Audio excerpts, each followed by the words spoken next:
Good evening, everyone. Welcome to tonight's September 9th City Council meeting. We'll call this meeting to order at 6 o'clock. We will have the Pledge of Allegiance. I will lead us in this since I didn't pick anybody earlier. Please stand. Salute. Pledge. Allegiance to the flag of the United States of America, and to the republic stand one nation under God, indivisible, with liberty and justice for all. Thank you. Roll call, please. Mayor Hudson, Present. Vice Mayor Thomas, Here. Councilmember Hanson, Here. Councilmember Pride. Here. Councilmember Busby. Here. Thank you. Okay. Next up, are there any changes to the agenda? There are none. Okay. Item 5A, Proclamation Patriots Day. This will be a City of Willows proclamation. Whereas on September 11th, 2001, the United States of America was subjected to a deliberate and tragic act of terrorism, resulting in the loss of nearly 3,000 innocent lives.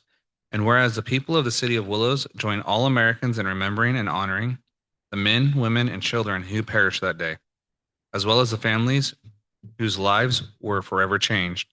And whereas we recognize the extraordinary bravery of the first responders, firefighters, law enforcement officers, emergency personnel, and ordinary citizens who risked and in many cases sacrificed their lives to save others.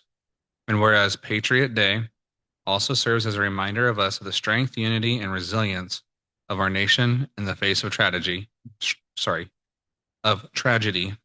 and of our ongoing commitment to protect freedom and democracy. And whereas the people of the City of Willows will never forget the lives lost, the heroes who emerged, and the spirit of unity that continues to inspire us.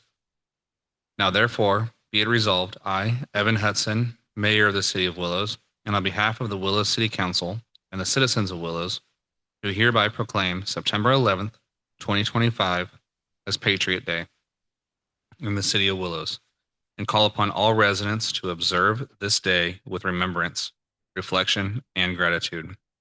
In witness whereof, I have hereunto set my hand and official seal this 9th day of September 2025.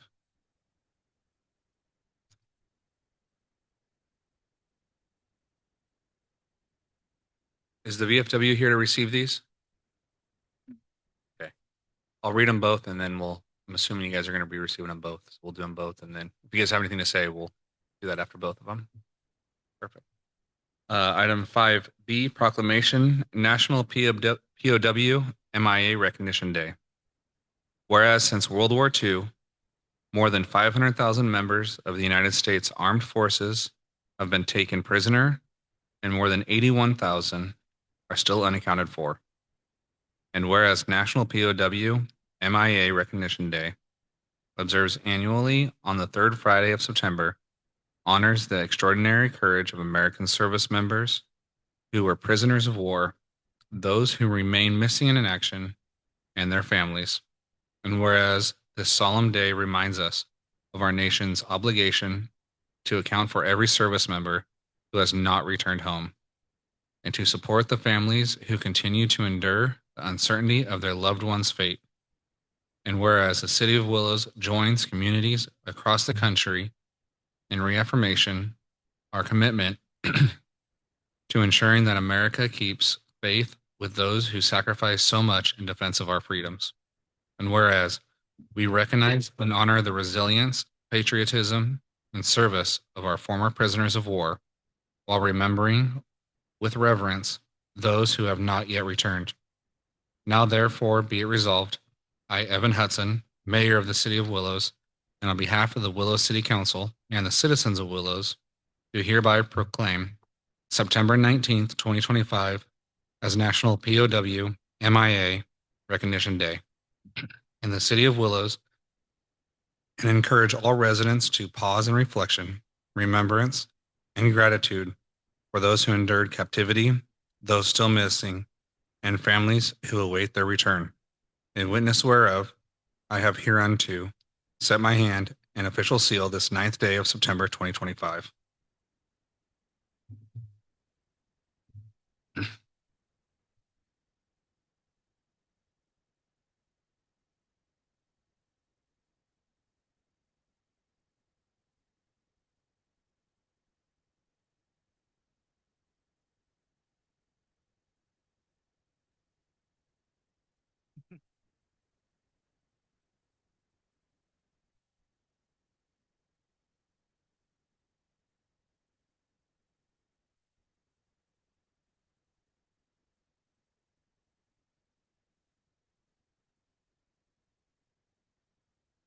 My voice.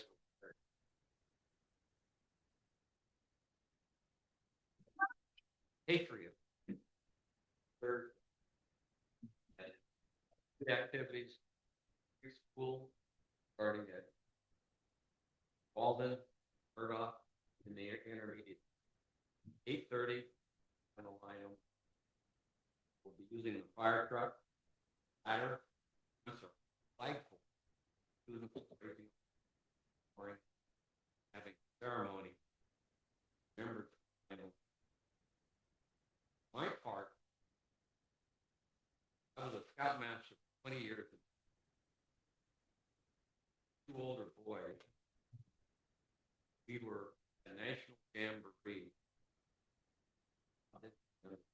New York City. We're at top of the World Trade Center. 7 scouts. Probably had at least 100. Jamboree.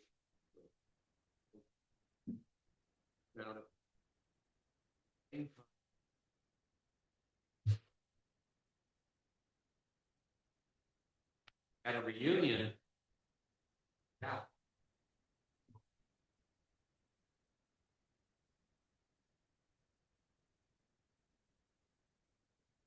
Life goes. Proud that able to do that. Thank you.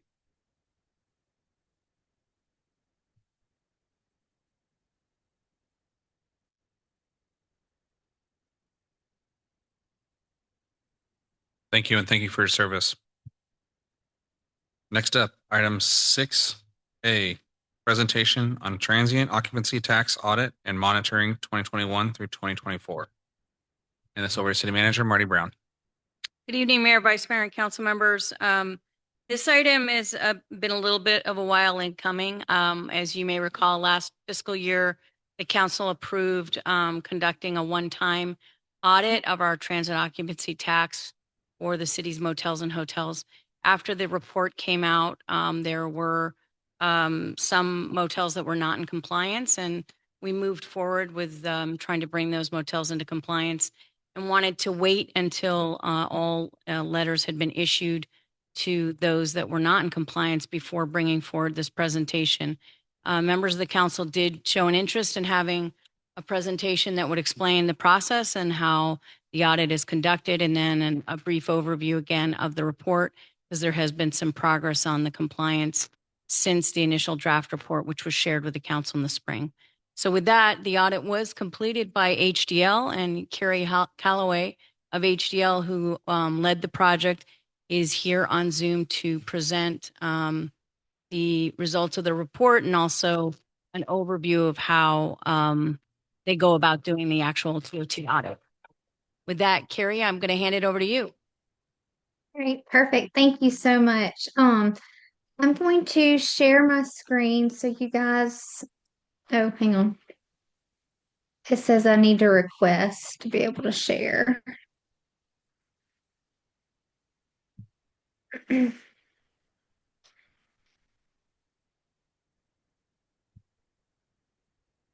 right.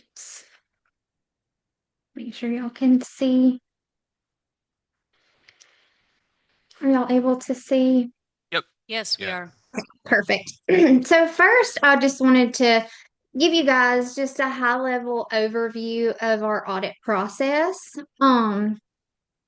So obviously, we're going to go over the audit purpose, the process of our audit letters, and then any dispute processes that we have after we send out the audit letters. So the purposes of our audit is just to, of course, bring these hotels into compliance and on the same page with the city. Those things that are taxable versus non-taxable under the Willows Municipal Code. And normally hotels are going to have findings. But we try to use the audits as an educational piece for the hotels, so that we're able to answer any questions that they have and just let them know that us and the hotel and the city are all on the same page, and hopefully, we won't have any findings when we do the next round of audits. Um, this is kind of our audit process. So once we start the audit in month one is when we give the hotels the audit notice, and we give them about 3 weeks to provide the documents. So they gather all of our documents and send them over to us. In month two, that's when the auditors are reviewing the information, having Zoom calls with the hotels virtually to go over any information. And then month three is when my auditors are preparing our audit report, and we get that over to the city. We try to do that process within 90 days. And then in month four, we're finalizing things. So, we send the report to the city. Y'all are going to ratify our findings. We'll send out the findings letters and request payment, from the hotels if there are, anything due, or if they have no findings, we'll send them a clearance letter. Um, Again, kind of back to the beginning of our process, we have an authorization letter that we send out to the hotels, just letting them know that we have authority to come in on your behalf and do these audits. And then shortly after that, they receive the audit announcement letter. And that's more of the guts of our audit. It's going to let them know when their virtual Zoom will take place with their auditor. It lets them know all the information that they need to send to us. And we ask for, it's a 36-month audit period. We do not ask the hotels to provide us 36 months of records. We start with samples, but we ask them to provide detailed exemptions. We ask for folios. We ask for monthly summary reports. And we also ask for profit and loss statement or income tax returns, just because those are normally a third party generated revenue source that's prepared, for the IRS and things like that. So it's good for us to get that, just to make sure that all of the revenue that they're reporting to the IRS is getting reported to the city as well.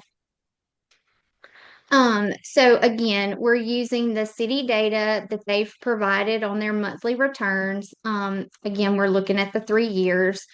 And then we just do a high level analysis and trend analysis. Also, again, we just look at those sample periods. If we find errors within the sample periods, then we do ask the hotels to provide actuals. We would much rather them provide actual numbers to us than to try to do estimates or anything like that. So if we do find an error, we do ask for everything. So once you guys approve the report, then we will send out our findings letter, and that gives the hotel time to have a dispute process, so they can ask questions to the auditor. Again, they can request a hearing, or based on the city code, they can come to you guys if they still have issues or have hearings. Hopefully we don't get to that part. Hopefully they agree with all of our findings. Um, so that is a quick overview of our process. And now I'm going to share the report, which I think you guys have a copy of there as well. They I was do, going to yes. share it. Okay, perfect. Let me get this over on my other screen. Of course, my computer's not responding now. Did anybody have, just while I'm getting this pulled up, do y'all have any questions about the kind of the audit process or anything like that? Y'all just want to No, get to ma'am. the report. Get to the report, right? So for this round of audits, we did eight audits. And pretty much all of our reports are laid out just like this. We just want to give, again, an overview, and it's kind of just what I went over in the PowerPoint, the days that we have, our timeline, our methodology. Then we have the summary of findings. So here is just a quick snapshot of the hotels that we audited and what their findings are. If you keep scrolling down, you'll see each one of them broken down by hotel. So the first one that we have is the Best Western Willows Inn. This is one that we did not receive any documents from the hotel. We do everything that we can to try to get the documents from them. We normally will send 3 emails, we do 3 follow-up phone calls, and sometimes we just have those hotels that don't respond to us. And this was one of them. And normally, what we will do is what we call a markup audit. So if you will look down here in the supporting evidence, you can see we take what they paid you guys, what they paid the city on a quarterly basis, and we mark that up by 20% and say they owe tax on it. Again, we want them to send us the audit documents. This is more sometimes of a little cat and mouse game that we have to play sometimes. Normally, when I send them something saying, hey, you owe money, they're going to provide the records to us. Again, ultimately, that is what we want them to do. Normally, again, when we tell them, hey, we're not going away, if you don't provide documents, then we're going to do this 20% markup, and this is what you owe to the city. They turn around and give us the audit documents, and then we will review those and make any adjustments. For Economy Inn, we had what we call reported versus recorded error. And again, kind of going back to what I was talking about with the profit and loss statement and income tax returns, when we reviewed those and then reviewed the monthly summary reports that they provided, and that's what they used to pay you guys at the end of the month, there was a discrepancy there, and the hotel was not able to tell us what that discrepancy was. So therefore, per your municipal code, it's their responsibility to be able to answer any audit questions that we have. So we say that that is TOT taxable until they're able to provide us the documents showing that it's not TOT taxable. Holiday Inn and Suites, same thing. They had the reported versus recorded. Same sample or thing there. They were not able to provide us any documents showing what those differences were. So we consider those TOT taxable as well. Motel 6 was compliant, so everything looked good. No reported versus recorded errors, no untaxed guest charge errors, no exemption errors, anything like that. Same thing with Quality Inn. They were compliant as well. This one was a little different. They had been purchased, so it wasn't a full 36-month audit period, but the portion of the audit period that they own the hotel, it was in compliance.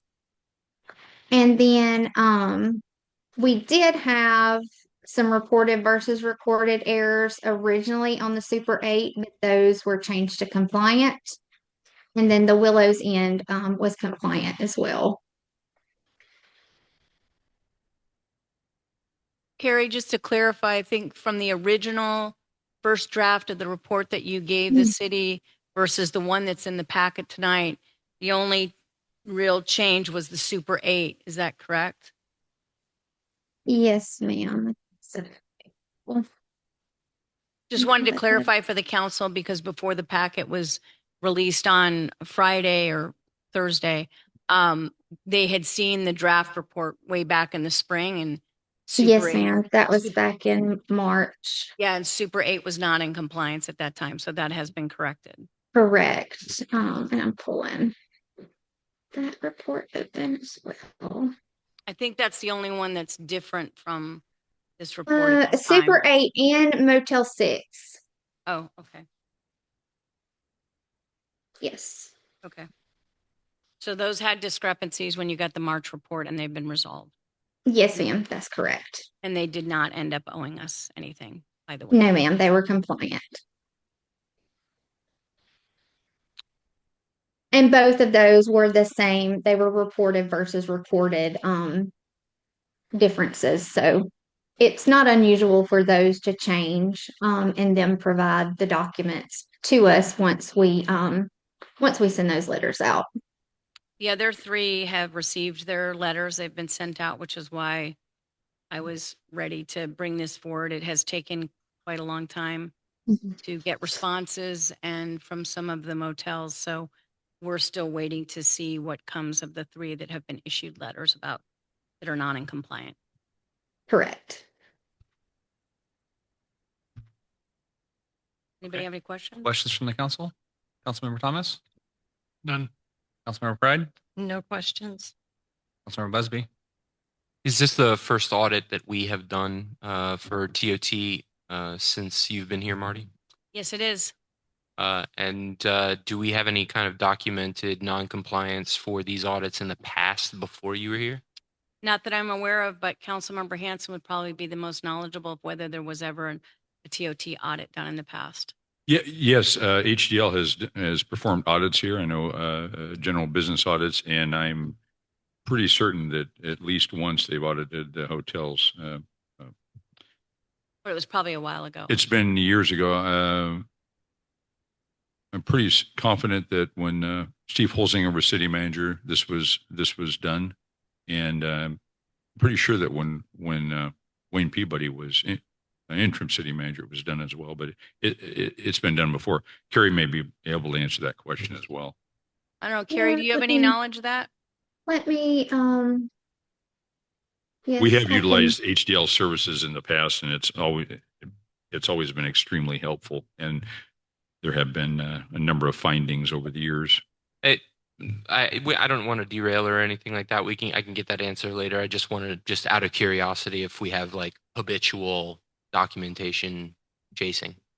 We don't have ongoing with this, but as you may recall, the council did approve this year to do ongoing auditing from here on out, which I think was a good idea. And then we do ongoing monitoring for the sales tax, and that has been since prior to my joining the city, which is very standard. Most cities hire HDL or some similar firm, although HDL is probably one of the most popular in the state to monitor sales tax, and it's highly recommended. Thank you. Councilmember Hanson, any questions? Yeah, thank you, Mr. Mayor. No questions. Just a comment. You know, it's really good news to have 4 clean audits for the hotels you see are in compliance, and one has a relatively minor discrepancy overall. So that's good news. The other 2 disturbing, but no, good job, Carrie.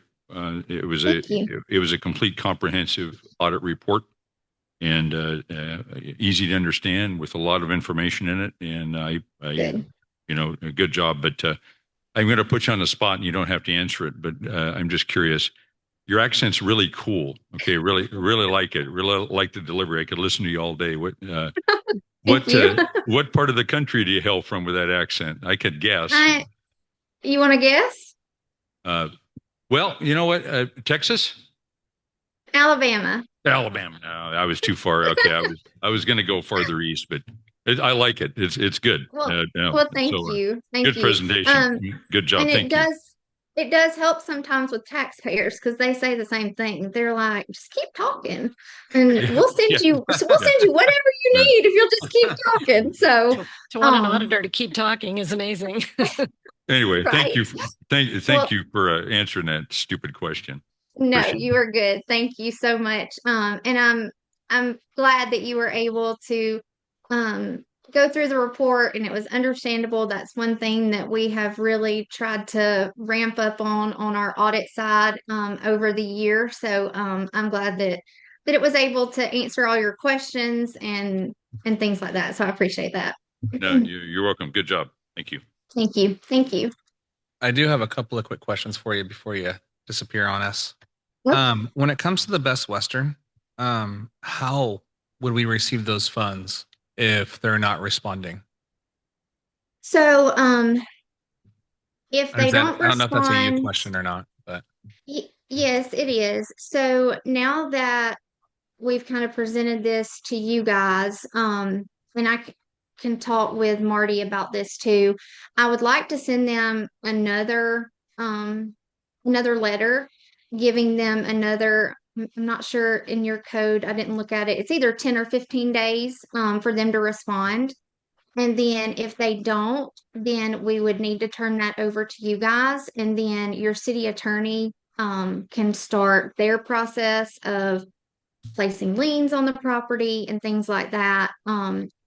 Again, our ultimate goal is for them to provide the records. Sometimes if they get something from your attorney saying, hey, HDL has reached out to you, because we have our documents of when we've reached out, all of that. So they can put all of that in their letter and say, now you have 10 or 15 days, from now to provide these records to them. And sometimes just getting something from the city itself kind of pushes them to give us the documents. Again, sometimes it doesn't, and you have to go the route of placing liens on the property and things like that. Have y'all had any, I think I've asked Marty this, y'all haven't had any problems with them in the past or anything like that? Not that I'm aware of, Carrie, but we did already issue letters from the city attorney actually to all three of these motels. So Okay. the ball is kind of in our court at this point, and we're waiting for their Right. response Okay. directly Yeah. to us. Okay. And Right. Andrew, be happy to answer any other questions about that, the legalese of it. Okay. And then for the quality inn, since you weren't able to get the 3 years on the current owner because it sold, was there an attempt made to contact the prior owner to make sure that they were in compliance or that they were at least paid up or no? Now paid up, yeah, like they did make the payments, but as far as them providing records for the audit, they're not held responsible for that since there is a new owner. Okay. So we just audit from the new owner current. Okay. So if the old owner we had uncollected taxes from them, they just kind of get a free pass on that. Unfortunately. Unfortunately, Okay. yes. Perfect. That's all I wanted to know. And then actually that's all I got.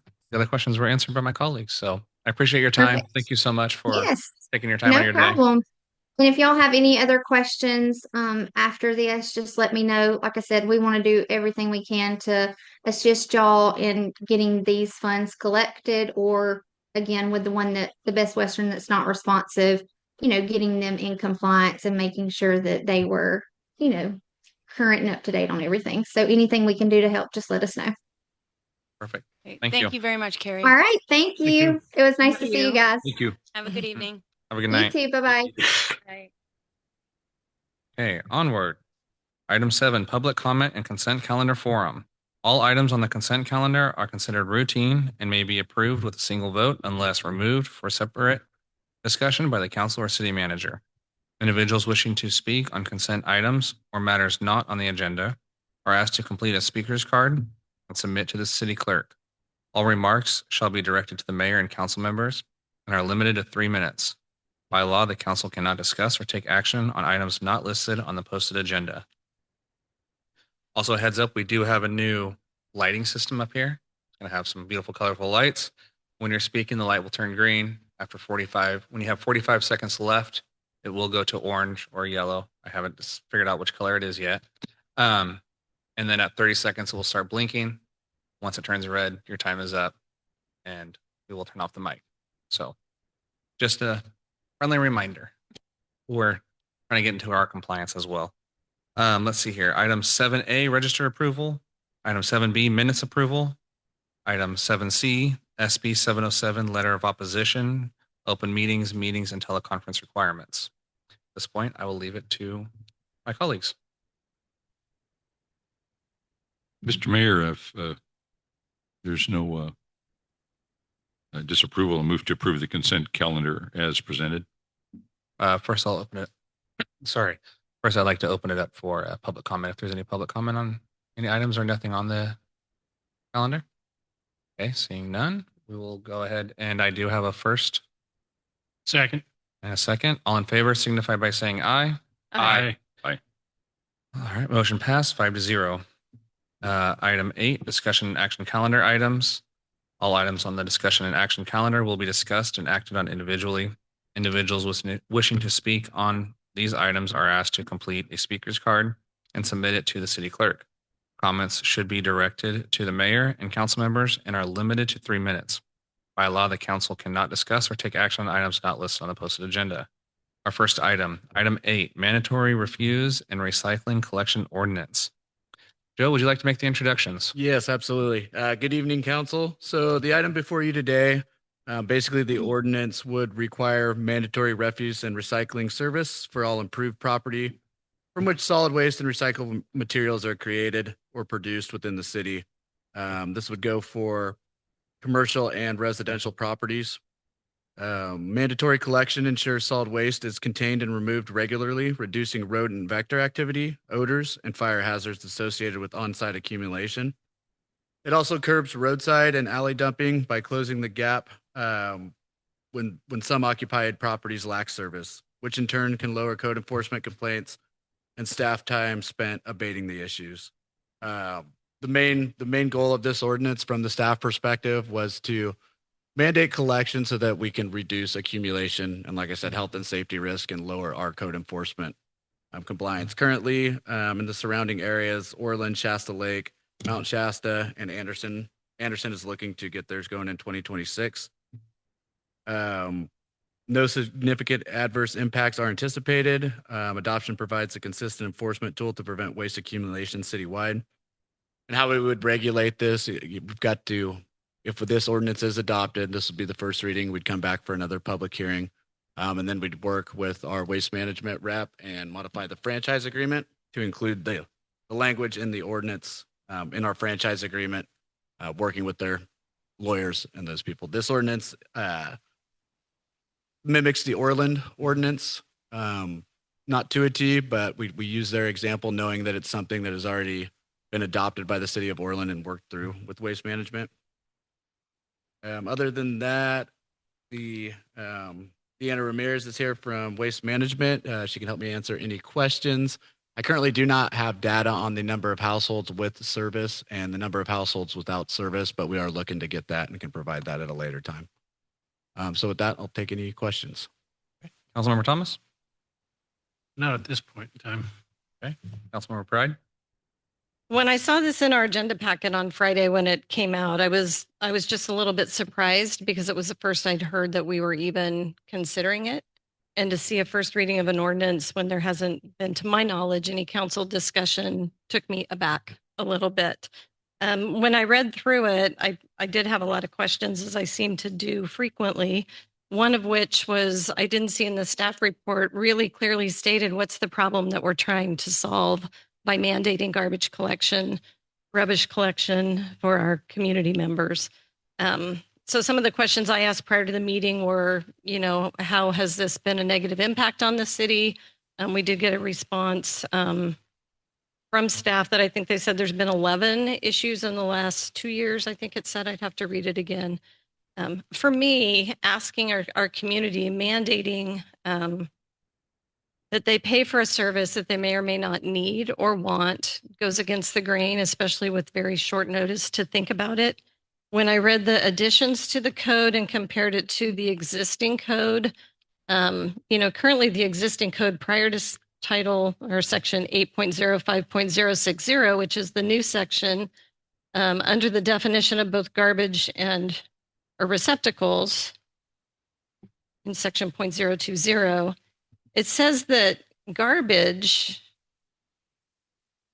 we don't want garbage to be accumulated for a period in excess of 7 days, unless the same shall be maintained in a container of a size, type, and construction hereinafter set forth.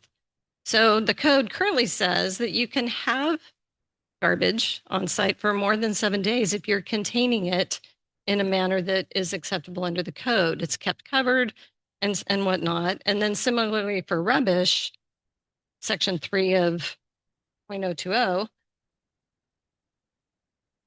it shall be unlawful for people to keep rubbish for a period in excess of 30 days, again, unless the same be kept in receptacles of the size, type, and construction here and above set forth. So by requiring mandated collection service, it just seems that we're requiring people to have weekly collection of both garbage and rubbish, because rubbish doesn't just include recyclables, which are every other week, when in fact they might have minimal garbage and they could keep it contained in such a way that It's not causing a problem. So when I look at this, I mean, I would have just preferred to have seen a little more, I think really reading the rest of the code, looking at what Prentice Long had done in the prior code to see were there any revisions made to that code. There weren't any. There weren't, but we don't know that until right this very moment. But I think there's some discrepancies between what we're saying. I mean, you have to have service, why? Because it might prevent a problem. I spent a couple hours chatting with Chief Monk today just to kind of try and get a better idea, at least from a fire perspective, of how often are we dealing with this problem. Mandating it, I don't disagree. And I mean, actually Calusa does it and Williams does it. And, I've read a lot of other code sections and I think they're just better written than what we have here. So for me, if we're going to go down this path of mandating garbage collection, at a time when folks are struggling anyway, I wanted to see a better problem statement, how this is going to solve that specific problem. What's our current impact to staff? What's our current impact to finances? What kind of complaints are we getting? And is mandating it a solution to a problem? Or are we doing it because the staff report, again, it came to staff's attention that we don't have mandatory garbage collection, so let's do it. Mhm. So to me, that's a knee-jerk reaction. And I just would feel more comfortable with our constituents if I voted to even move forward with this. I'd want it to be in the context of a true problem statement and how this and the impact on time to manage it, which we're not doing currently, offsets that problem. I probably have some more specifics, but I'll leave it at that for right now. Councilmember Busby. I appreciate your input there, Lori. I think in my looking at it when I originally read through it, I think something like 92% of all municipalities in the United States have mandatory. What I am categorically against is if we are mandating recycling as well. Like this should just be about like keeping the blight down.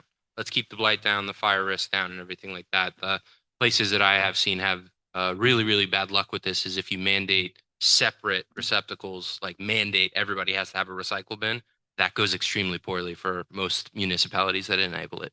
But that was my only input. Just to speak to that real quick, I believe the residential containers, if you have trash service, you get the recycling container free of cost as well.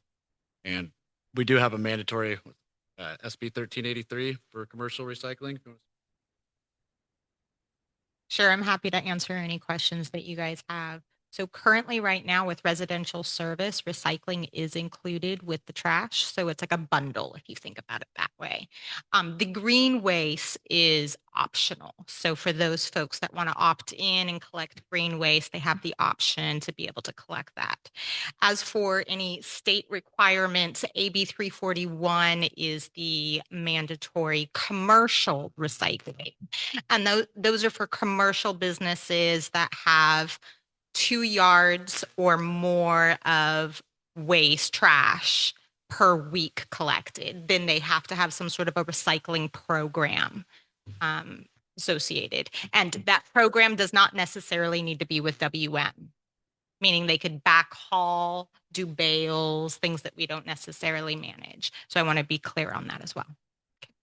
And just to add to that, for our current mandatory commercial recycling, Glenn County currently handles the reporting of that, sending out notifications to businesses. So that's not currently a city jurisdiction. It's handled by Glenn County. And luckily we're exempt from organic recycling at this point. I think Butte County was not so lucky. So they are mandated by California to have separate food waste bins, but we are exempt as a city and county from that ordinance so far. Thank you. Councilmember Hanson. Yeah, thank you, Mr. Mayor. Yeah, I'm glad to see this finally coming before the city council. I have wanted this to come forward for a number of years. Most people, are responsible. I appreciate your comments, Councilmember Pride. But, most people are responsible. Unfortunately, some people aren't, which is exactly why we have to have laws in the books. Unfortunately, if everybody did the right thing and did, we wouldn't need ordinances like this. Orland, as we know, has had mandatory pickup ordinance for years, works well. I know a number of individuals that don't pick up their garbage, don't haul their garbage off. I'm not going to name any names. I know a number of individuals in the city limits who have trailers that they might go to landfill, I don't know, every 3, 4, 5, 6, 8, 10 months. Mhm. And the rats are just infested, in the area, in the surrounding properties. Mine has been a victim of that, and I take care of my property, unfortunately. Uh, had some individuals, 2 individuals, in fact, in my neighborhood over the years that have accumulated a large amount of garbage in trailers. And believe me, the rats live in there. They like it. That's not the norm. I would guess that probably 90% or more of the folks have, I'm just guessing, but I see waste management receptacles all over the place. I see them all over the county. I've got 2 services. I've got my service here in the city and my service in the county at the ranch. Works well. It's picked up every week, as we know, and it's handled, and it's very affordable. It's not expensive. And for those individuals and seniors who generate very little garbage, there are some really fair, inexpensive rates. And I don't remember what they are off the top of my head, but I've seen them. But they are very affordable. But yeah, garbage poses a problem, and like I say, it's the minority. It's a definite small minority, but it is a problem, and it's a big problem. And when you in a municipal area, it's not a good idea to have rats all over the place. I mean, you already have rats. We're surrounded by rodents who live outside all year, and of course, in wintertime they try to get inside. But yeah, I can attest to the problems that this causes. If those individuals would haul their trash off periodically, there wouldn't be a problem. But unfortunately, the mandatory pickup is designed for that, that minority number of individuals. And Marty, 11 staff has dealt with 11 complaints over the past 2 years of garbage issues. Is that Since January of 24. January? Okay, January 24. Okay. 2.5. Well, there are going to be a few people who won't be happy with this, but the vast majority of residents in City of Willows, our constituents, already have the service. I don't see a problem. I think this is a health and safety matter as far as the way I take it. And like I said, waste management rates for residential pickup are very affordable. It's cheaper than going to the landfill on a semi-regular basis. And I go to the landfill frequently because of other things outside of the city limits that I'm involved in. And I just think I'm in complete favor of this. I do have one question though. In the event that a property owner has service, for example, a dumpster, I didn't see anything in the amendment that addresses that. In other words, I wouldn't like to see mandatory residential service, on an individual's property if they have a commercial service that they're utilizing also. If they're being responsible, in other words, if they're being responsible with their garbage and depositing it in a dumpster that they lease and pay for the service from Waste Management, or another receptacle, for example, they, in my mind, have already satisfied the requirement pickup. So I don't see anything in the ordinance that addresses that. I'd like to see something like that.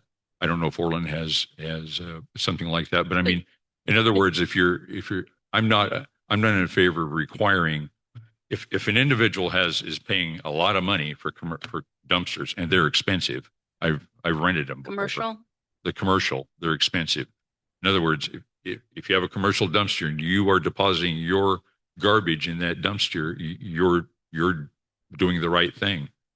I don't want to. I wouldn't want to see someone penalized, and required to have an additional residential service, for example, if they already have a service. That's what I'd like to see in the ordinance. That's the only problem I have with the ordinance. I didn't see that addressed. It may be, but I didn't see it. I don't know that we have that. And Diana, I don't know if you can speak to, have you seen that before? That if you own a business in town and you also live in town, that you only have to do one, and some way to differentiate that in the ordinance? Are you familiar with? I mean, if they are disposing of their garbage, if they're not, that's a different matter. So kind of a, double-edged sword here. Right.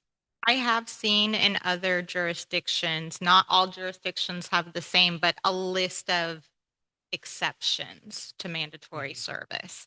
And that could be one of them. If there is a business owner in town and he or she prefers to bring their waste to their commercial business and use their dumpster there, then they could be exempt from mandatory residential services. But again, that would be really to the city's discretion.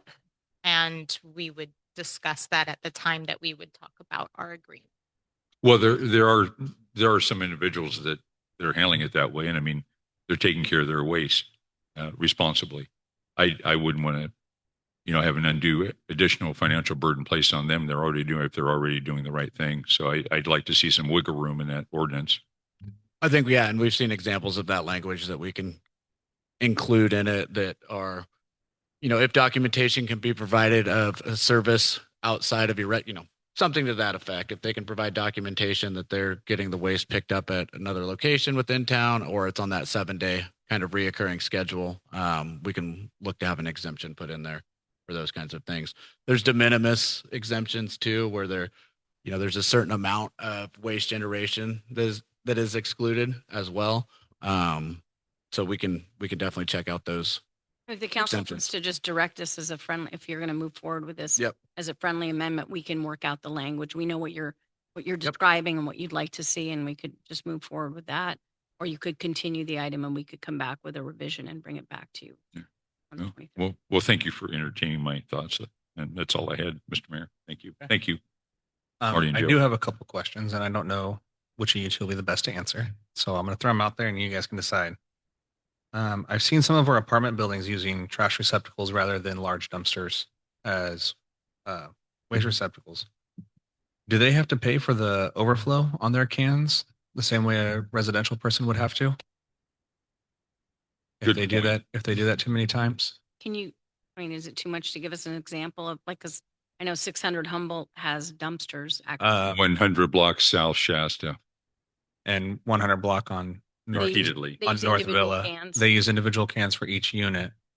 And I was just curious, is Waste Management charging the complex that, or are they getting a pass on it because it's a better way for them to facilitate the waste?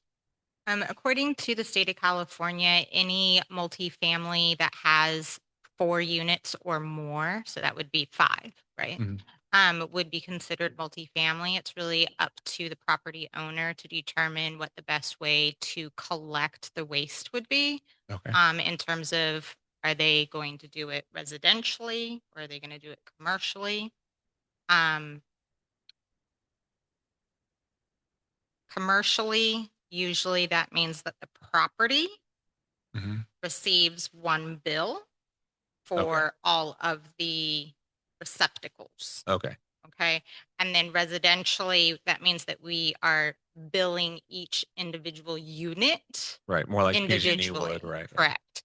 And it would comply with the rest of the city of Mhm. Willows.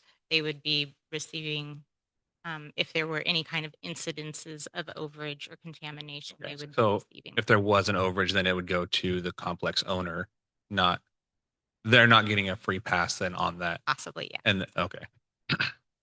And then on, so I guess the same thing on rentals then. I mean, how would we regulate that? Is it going to be the homeowner's responsibility to make sure that trash is Yep. that's what it says. available? Yeah. Or It says it it. does.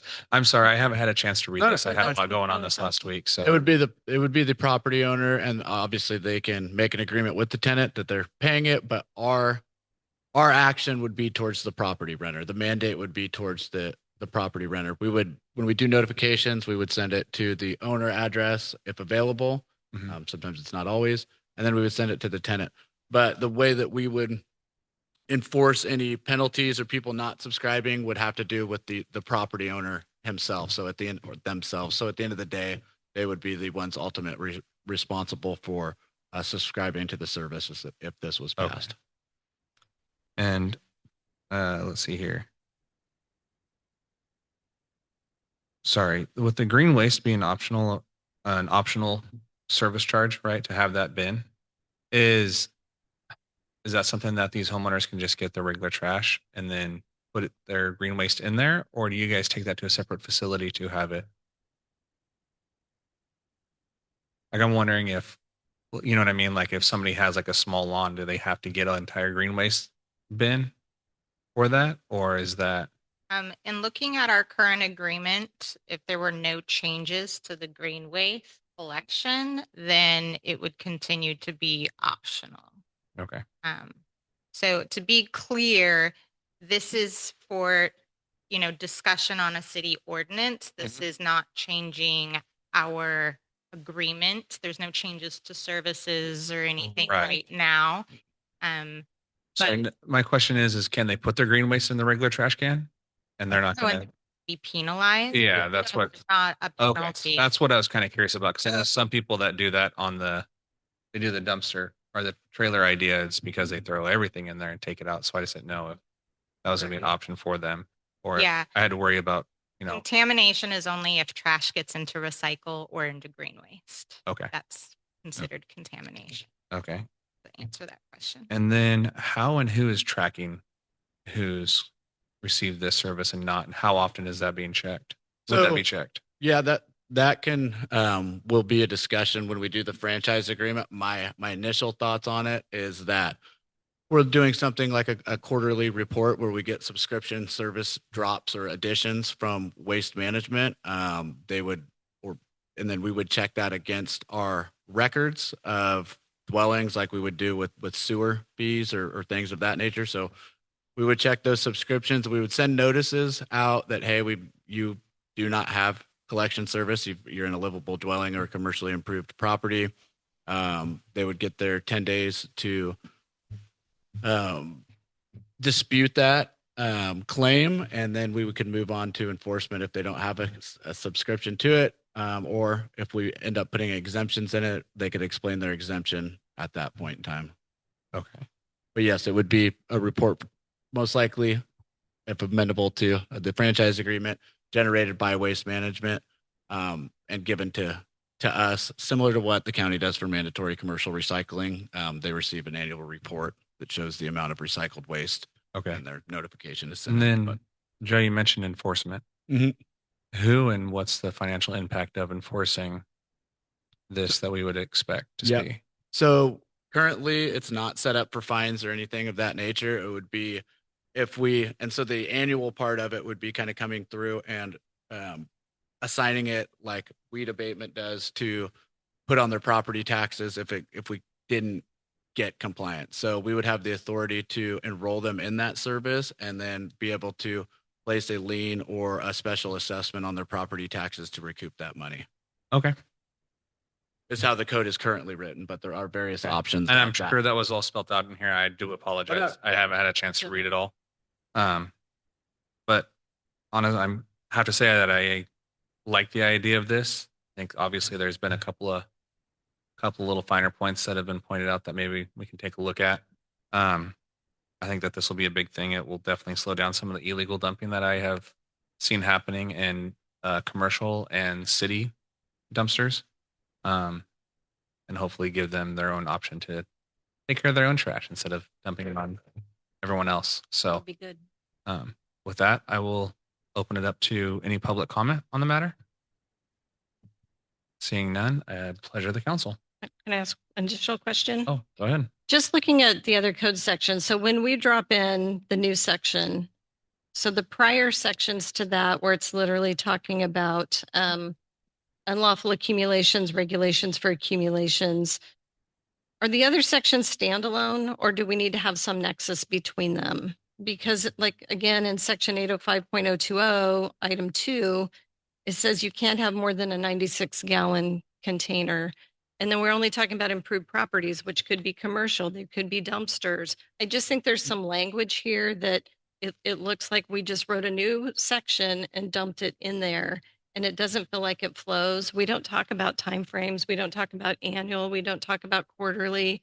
And maybe we don't need to an ordinance. Maybe I'm green about that. But when anybody goes to look at the municipal code, it's nice to be able to kind of see how often? It's a question I had. Billing is quarterly. So every quarter, are we, assessing liens? Are we only doing that on an annual basis? And it doesn't say that. We recommend, well, we wrote in the email that we sent back to, in response to the questions from both you and Vice Mayor Thomas, we had, in the hard copies on the dais, we had talked about doing it annually, holding a public hearing for those people who may dispute, any kind of dispute, like for example, if the property was vacant and we're going off of, GIS maps and zoning maps, and we don't realize that, oh, this building is, this residence is vacant, it's been vacant for 6 months. That's why they don't have the service.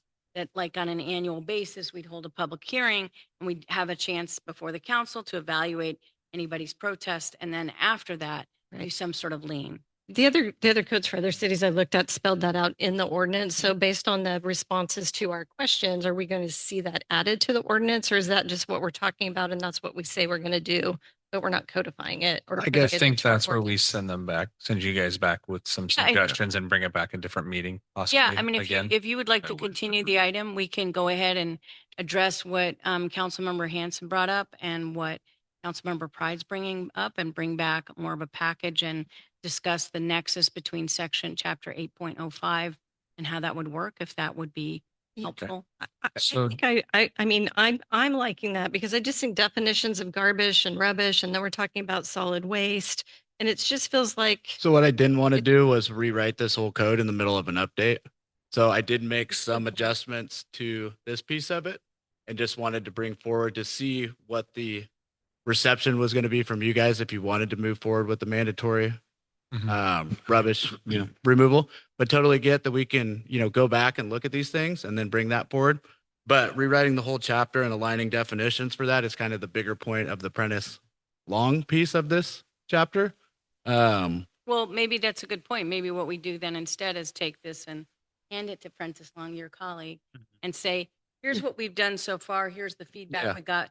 Can you bring it forward as part of the overarching And like the overhaul, which the- is next spring, summer? well, container size, like I did adjust that to 96 gallons, knowing that that's the maximum size I think they do for residential property. So there was minor little adjustments in that code that I caught, like a health and but safety it code. doesn't address commercial, and we're talking all improved properties that generate waste. And Yep. so if we have receptacle sizes that are only residentially oriented, and yeah, we're talking about commercial and industrial, That's only if they want to have trash there for longer than 7 days and they need written permission by the city manager or public works director to do that. Especially if we're codifying mandatory, then that needs to be clear that if It- you it want to is- do other than think the it is an clear. exception basis, In that section, I think it can only be those containers if you're going for longer than 7 days.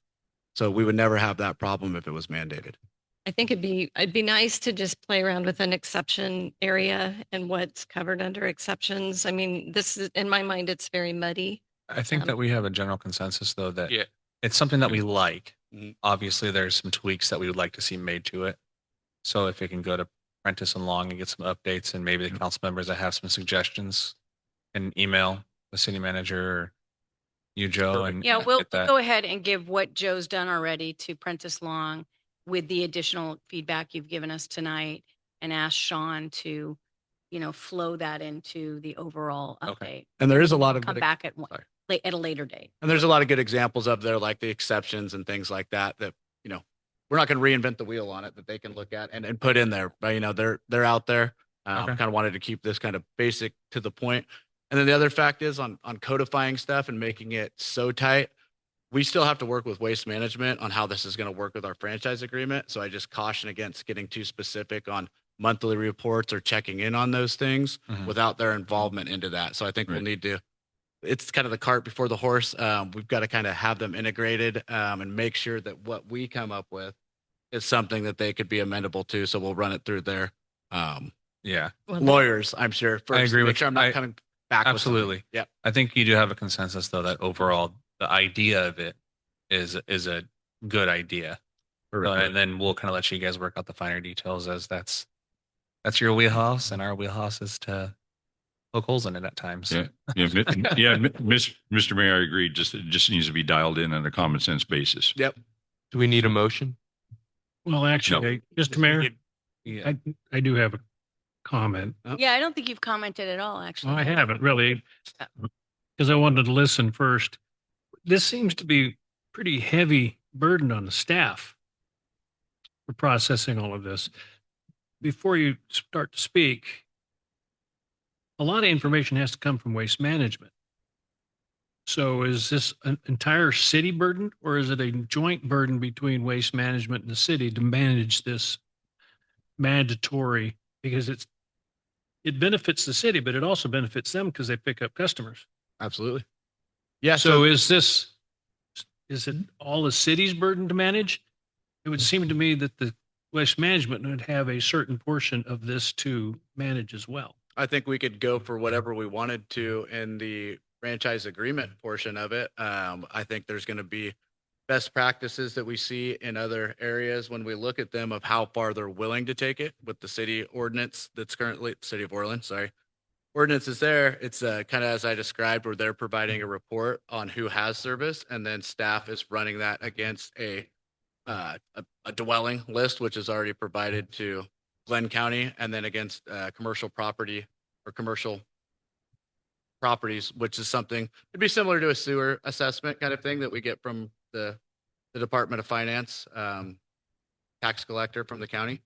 So it would be getting their information and then doing a cross-reference Excel spreadsheet formula, sorted by APNs to pick out ones that don't have service. Yeah, Piece of it. I think again, I know you didn't get much time to review it today, but some of that was discussed in the follow-up email about how much time staff thought it would take to review WM's report and evaluate whether or not, there's properties that should be getting, mandatory service but aren't. And I think that you even attached some hours and staff time Yeah. to some of that. And I will say the initial burden is going to be a little more cumbersome, but once we're going, if you're even reviewing, semi-annually, quarterly, the amount of houses being built versus the amount of people not canceling their collection will probably be between 2 and 3 every quarter. We're not going to have a massive, Well, I new just housing. recognize we've had issues when we have to get information from one entity. Yes. We'll use Cal Water as an example. Uh-huh. And how we put that together and process it. And I would not want us to go into another deal like that without us having our eyes open and being sure that we are getting the right stuff Yep. from waste management. And it's a joint effort to solve this. Yep. Because it could be really burdensome if it rests solely on us to try to manage and mandate. And But I'm not opposed to it across the board, but I want to make sure that it's right. And I like what Mr. Hanson was saying about there's got to be some times where there's an amendment or some sort of an exemption. I Like will. a child is taking care of an elderly adult Mhm. who's on a limited budget, I suppose, is another situation where they generate one bag a week. And so the child takes it home to their trash can Mm-hmm. because they only generate this. And that They would have be limited the income. de minimis generation exemption that I've seen in other ones. And just to add a little bit of hopeful relief on those comments is, waste management is in this doing mandatory commercial recycling notices, doing other jurisdictions reports as they come, whereas Cal Water is not in the sewer billing system game. So they are very familiar with this, but I think it's definitely good that we take a look at how other jurisdictions get their information, how much input waste management has in it, and how much burden is on their staff as well. And what I can also do is reach out a survey with local jurisdictions that we mentioned earlier and see how their programs work and the amount of burden that they're going through, to provide some real world close examples of other jurisdictions that have implemented a program like this. I think partly the staff's hope is that, there's probably more than just the 11 that we cited code enforcement issues, and people don't always complain or it's not quite bad enough. I think Councilmember Hanson was alluding to that, not every, refuse problem in the city is one of those 11 on the list. There's probably, plenty that goes unreported. And I think it's our hope that it'll help overall bring down some of the code enforcement issues in the city if people have somewhere to dump their waste and aren't holding on to it for 5 or 6 weeks before they go to the transfer station. So we don't mind the extra work. Perfect. Get it right the first time. And I like do it. think that it's a great way to help with the beautification of the city. And I also want to thank Waste Management. I love how you guys send the pictures of when my kids put the trash in the wrong trash can and it gets covered up in green waste. And next thing I know, I get a picture of a trash bag in the green waste container. I mean, it's a love-hate relationship, right? I love that I can show it to my kid and be like, you gone done messed up. But yes, I do want to say thank you guys for your support with this. Is everyone in consensus on this, or was there more comments? Oh, I'm in agreeing that we have staff research it a little bit and come back with our comments and bring it back for us to. I'd like to just include it as part of the overall Prentice Long overhaul, if that's okay, so we can make sure that it's consistent throughout the entire code. For me, Makes Yeah. perfect sense. Well, that, and I like hearing maybe run it, some of it by Waste Management to make sure that whatever we're proposing dovetails with what they're thinking. So we don't adopt something and then find out it's not. gonna work. Absolutely. I think their legal team already has a draft up to propose. So, but we'll have Andrew kind of go through and do that and then have their involvement in it. So we've got one cohesive document. Perfect. cool. All right. Thank So you, Diana. we have Thank you. consensus on that. We will be moving on to item 8B, Emergency Medical Services Assessment Study. Chief Monk, you are up. Good evening, council. This item isn't quite as exciting as trash, but tonight the item before you is hopeful authorization from you guys to partner with the County of Glenn and the City of Orland and co-sponsoring and co-funding an EMS services assessment. I apologize, I'm losing my voice. I'm fighting a bit of a cold. So with the closure of Glenn Medical Center imminent this October 21st and losing the emergency room that's there, I think the metaphorical fuse has been lit on the current EMS system. We have a very largely unchanged EMS system over the last 40 or 50 years. We basically have two ambulance companies that service the county. They split the county north and south right at County Road 33, with Enloe operating in the south portion of the county and Westside operating in the north section of the county. Enloe has one ambulance that's staffed 24 hours a day, and Westside has 1.5 ambulances. The one ambulance is staffed 24 hours a day. That's currently being subsidized about $17,000 a month by the City of Orland for the 24-hour car, and the 12-hour car is being subsidized to the tune of about $320,000, split between the County of Glenn and the City of Orland. Enloe, the staff report says they lost about $300,000 last year. I got some new numbers. They are on pace to break even this year, which is a good piece of news. One thing in the report that I saw that had those numbers was part of the increase in, or the decrease in loss of revenue that they had was due to the Butte County EMS model, and they restructured some of the overhead of the ambulance, and it kind of got absorbed by Butte County EMS. But the system is, and I think most of us that have been looking at it for a while, with SSV, Sierra Sacramento Valley, the LEMSA, an agreement that the model wholly is unsustainable. And with the closure of the hospital, the EMS transport problem is going to get worse.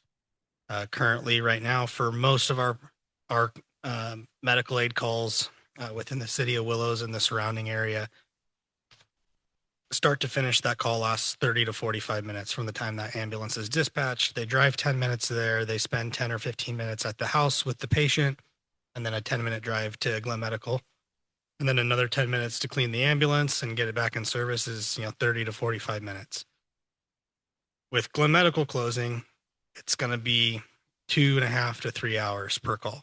They're going to be on the road going to Enloe, which is going to mean that more and more often the ambulance isn't in town available for those 911 calls. We're going to be reliant on mutual aid or out of area ambulances. Very likely, in my opinion, I think that the model of 2.5 ambulances isn't going to be enough. We're probably going to have to get 2, 3 24-hour cars all the time. With that need comes increased expenditures. And the problem that you guys are well aware of is, well, this is what we need now. How do we pay for it? And I think that that answer comes from this study. Comes from hiring someone from outside the area with objective, unemotional, third-party facts that can come in and look at the whole system and kind of do a municipal services type review document of, hey, this is our current system. This is the strengths. This is the weaknesses. This is how much it costs. This is what it's going to cost in 5-10 years. And then here are 5 or 6 other potential models that could either increase revenue or be more efficient, or, hey, here's a subsidy that the county, and I say the county, meaning not the county of Glenn, but the big three governing bodies, right? City of Orland, City of Willows, and the County of Glenn are going to have to come up with to make this dream work. I think that a lot of hard decisions are going to have to be made. A lot of difficult problems are going to have to be worked through in the next 12 to 18 months with this. This isn't a problem that this surprises us. We've known about it for a very long time. There's been ambulance task force meetings for a very long time that have started, then stopped, then started. This has been one of those nuts that's been very difficult to crack. And I think now with the closure of the hospital, the thing that a lot of people thought would never happen happened. And we're in a spot where we don't get to just talk about it anymore. We actually have to figure out a solution. And I think that solution starts with this study. And with that, I'm available for any questions. Okay. Vice Mayor Thomas, any questions? Well, this was a discussion between the safety committee of Mr. Hanson and I, and we had supervisors Yoder and Arrett present with when Chief Monk put this forth, and it seems to me that this is the most logical step forward. Let's find a third-party independent review of where we are, because there's a lot of politics between north when we get to the Mason-Dixon line and Artois. And I know the roots run deep for West Side Ambulance, and they're going to want to hold on to that. And we need a solution that benefits all of the county. And so I would urgently ask our council to support this. Councilmember Pride, any questions? I don't have any specific questions that haven't been already addressed. Thank you. Councilmember Busby? No questions at this time, but anything that we can do to help. The other bit toward this, as there's going to be a significant amount of time where I think as we're trying to sort through this, there's going to be gaps. Some sort of public awareness campaign or something like that. Like life flight insurance is $50 a year for my entire immediate family, just in case, and it's worth every penny, especially for these gaps while we figure this out. Councilmember Busby, to kind of tack onto that, I do plan to do a bit of a public education campaign about, reminding people that when the hospital is closed, and then, hey, these are some reasons to call 911, right? And reasons not to call 911. Your arm hurts, not a reason. Your arm's cut off, that's a reason. That we've all kind of seen some of those tongue-in-cheek public service announcements, but that's going to be, a culture change that the community is going to have to, come to terms with, as far as just the resources and the ability to just, snap your fingers, call 911, and an ambulance shows up is going to be worse than it's probably ever been before. Thanks. Councilmember Hanson? Yeah, thank you, Mr. Mayor. Well, Chief, thank you for your comments. Chief Monk just said it all, and very well, by the way. And I think Nate, you mentioned it's been about 50 years. Well, I first entered the emergency services business and world in 1977, and with the exception of, those were in the BLS days, with the exception of ALS And the recent exception of the 12-hour ambulance in North County, it's the same model. And it was the same model before that. So yeah, we got to upgrade the model. It's an old worn out model and it's been limping along, but especially with the crisis, it's an actual emergency with the closure of Glenn Med Center and the ER. It's terrible. Yeah, it's frightening, very frightening. And I agree with what you said about you're talking,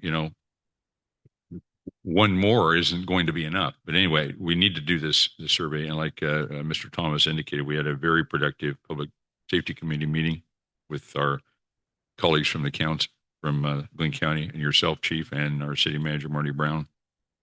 This is the right thing to do. And we need to do this immediately. So I look forward to the study, but it is scary. Scary deal out there. And, I went back to 77, so that's 48 years roughly. That's when West Side covered, there was a North County ambulance and a South County ambulance at the time until, I don't know, around 1990 or late 80s whenever that tragic accident occurred on State Route 32 involving a West Side ambulance. But anyway, we just need to move forward and I'm just hoping that we see a study soon. Chief, what type of a timeline do you anticipate the results getting back to us? I think from the time you guys, the council votes and approves it, it would be probably a month or so to get the RFP together and out. I've already talked to Mr. Poland, who is the executive director of SSV. They've done very similar studies already. They have a couple of these similar studies going on right now in Lassen County, I think Plumas County, Placer County, and then Del Norte County. So they kind of already have some draft documents together. So getting those out and published and out to the consultants to get that lowest, most responsive bid. And then it's a smaller county. There's not as much information to dig through.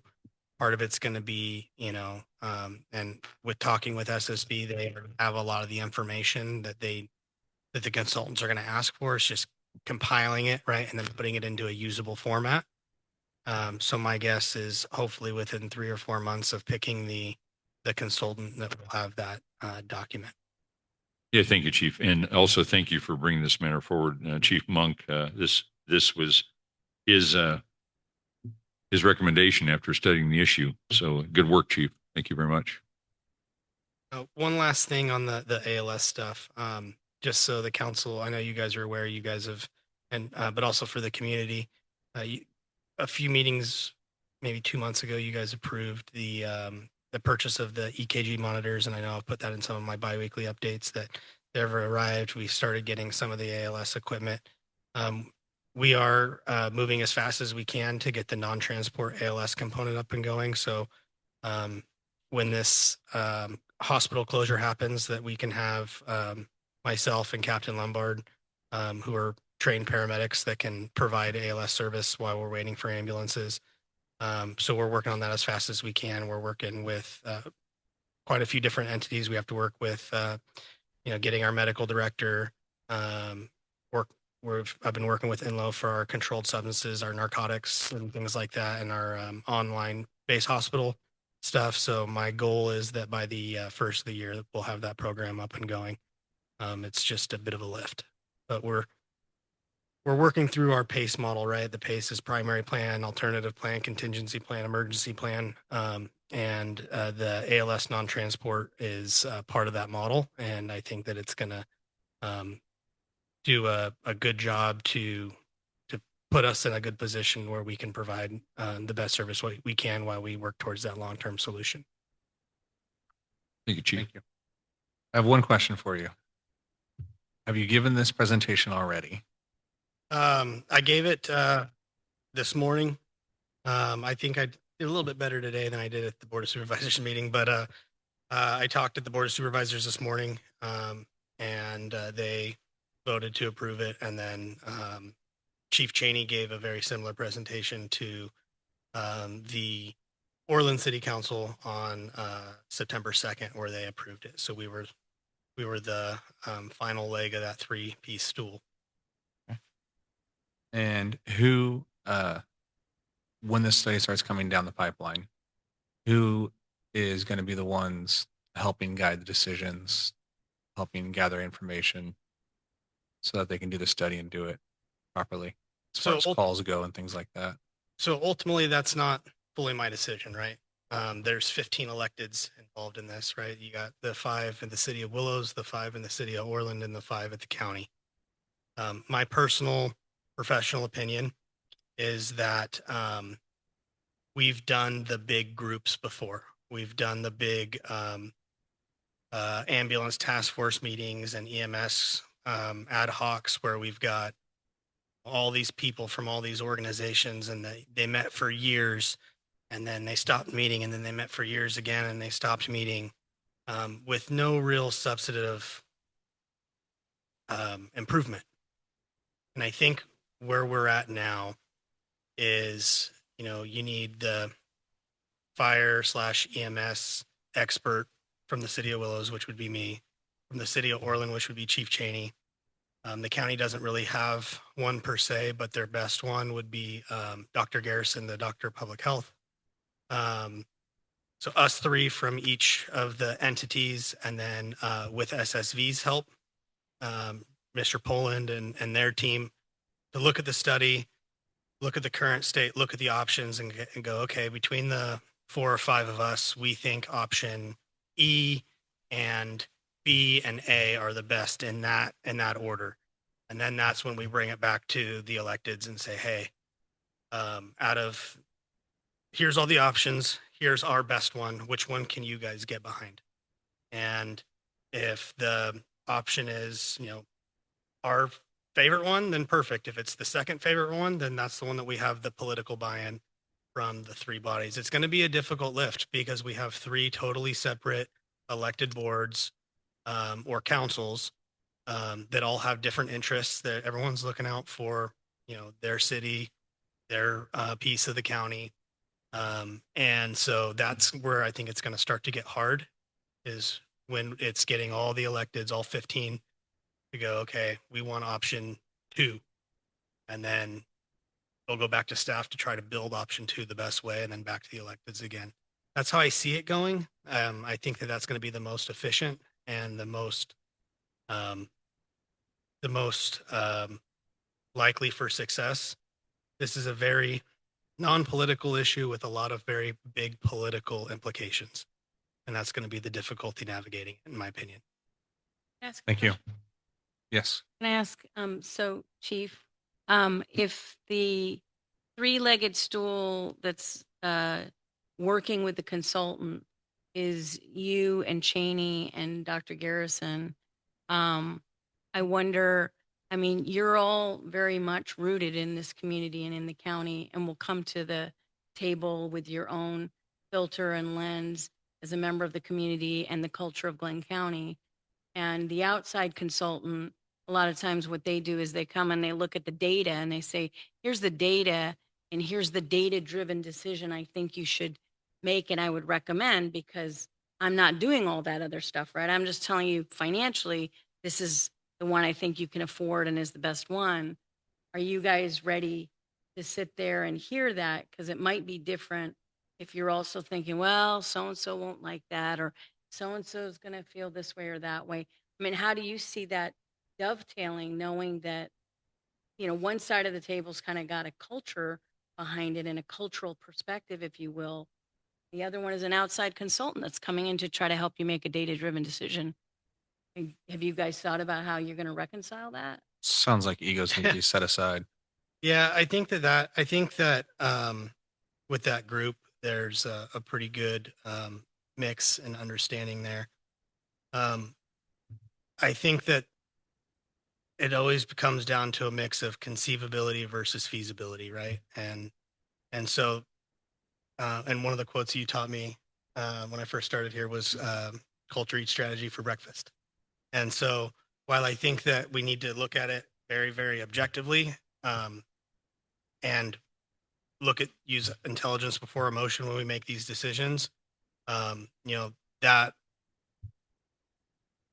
historical context, some of that stuff still needs to be considered, but it can't outweigh hard data. It can't outweigh hard facts of, you know, X is not equal to Z in this situation, so we have to make a change. You know, I've kind of thought through in my head a few different possibilities, and in each one of those possibilities, another person, one of the 5 entities isn't going to like one, and 4 of them do. Option 2, one of the 4 doesn't like it, but it's a different person, right? And so it's just going to be kind of going through those and which one is the most feasible. Does that answer your question? Yes, it does. Thank you. Perfect. I'll open it up for public comment. Seeing none. Any further comments from the council? Mr. Mayor, if I may, I would move to approve a resolution of the City Council of the City of Willows authorizing the city manager to enter into an agreement for an independent emergency medical services assessment study. Second the motion, Mr. Mayor. Okay, we have a first and a second. Any further discussion? Okay, I wanted to thank Chief Monk. You have given this presentation twice today. Okay. You have been really a big leader in the charge of trying to make sure that our fire and EMS services are being provided to everyone in the county, not just here in Willows. And I think that's a big lift, and I think that you've been carrying it well. And so I just want to say thank you for doing that. You're here.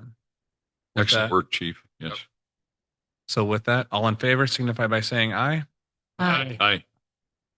All opposed, same sign. Motion passed 5-0. Perfect. So just one comment on the helicopter thing. Chief Monk, is it, if you pay the $50 to Enloe Health Foundation, Flight Foundation, you only get Enloe, right? They don't respond Reach or other helicopters. It's important, I think, for people to know that you might also want to subscribe to AirMed so that you're getting covered by the other helicopters in the area. Yeah, that's true. It's only to the trauma center that you're flying to. Thank you for that. Yes. Yeah, I think I'm not an expert in this, and I should have done a little bit more research. But I think the name of the company that I hear thrown around a lot, NASA, and I think that's like I think it's like a separate insurance company. Like the Flight Care membership is for Flight Care. The Reach membership is for the GMR product, right? I believe Massa is like a separate insurance, and you pay them, and then if you need the service, they pay whoever it was. But I'm going to do a little bit deeper dive into that to be able to give a stronger recommendation to the. It'd just be good for public education to have that sort of information included. Thank you. All right. With that, we're moving on to item 8C. Harrison Associates Municipal Code Update, Title 18, Revised Scope of Work. Community Development Director, Joe Betancourt. You are able to take the stage. All right. Good evening again, council. So yes, this is a scope of work, contract amendment, price increase for Harrison Associates to update Title 18 of the municipal code. So the original budgeted estimate was $60,000, and that came in the form of the approved budget.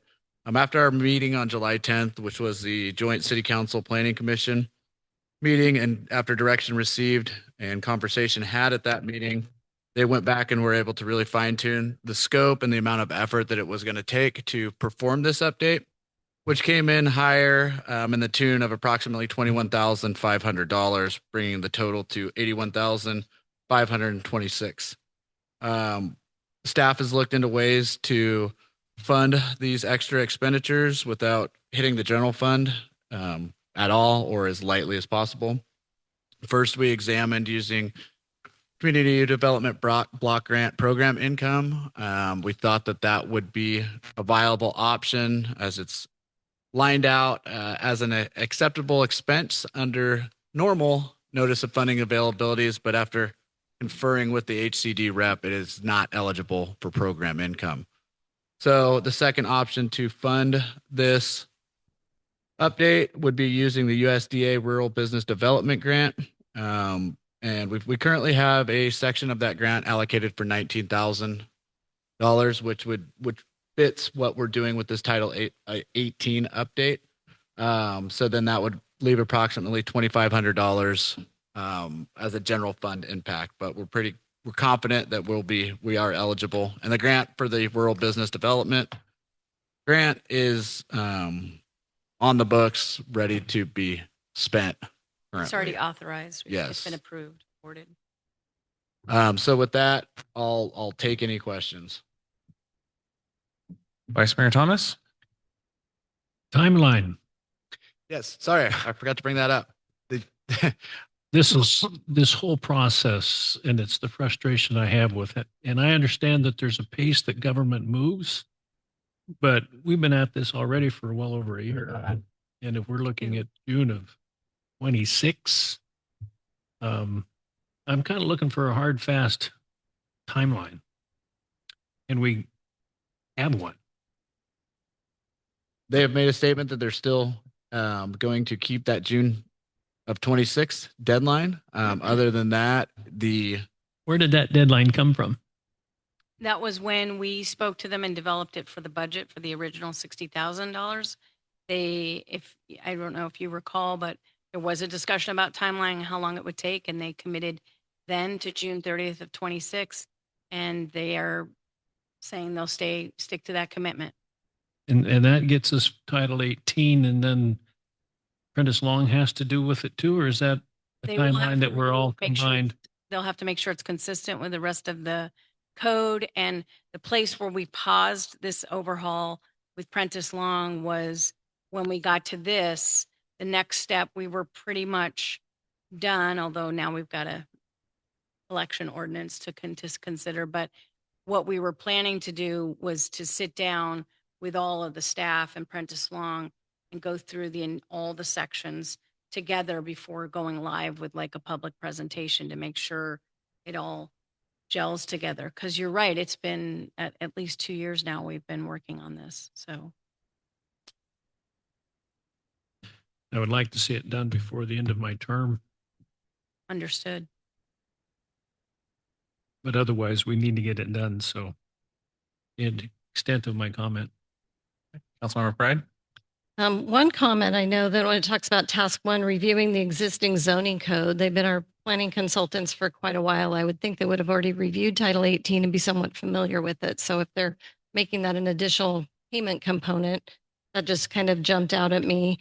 I'm getting concerned, as was Vice Mayor Thomas, that every section but Title 18 has potentially been reviewed by Prentice Long, but we haven't seen it. Time is going on. We're making changes. You know, we kind of ran into it with the cannabis conditions of approval. Our planning consultant went to our code. Our code is outdated. They were referencing licenses that don't exist anymore, but that's what our code says.